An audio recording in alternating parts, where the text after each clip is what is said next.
Salamat sa pagpunta, Alona. Mas kailangan nilan to kaysa sa akin.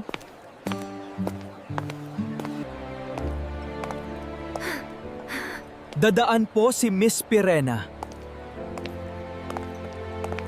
Aray, Okay ka lang?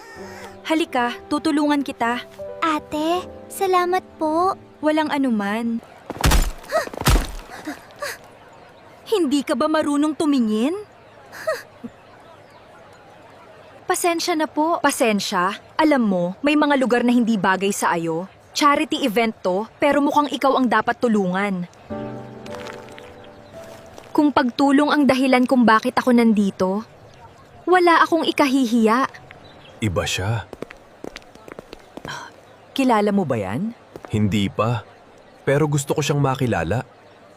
Huwag ka nang umasa na magkikita pa tayo. Kasi sa mundo ko, hindi ka kabilang.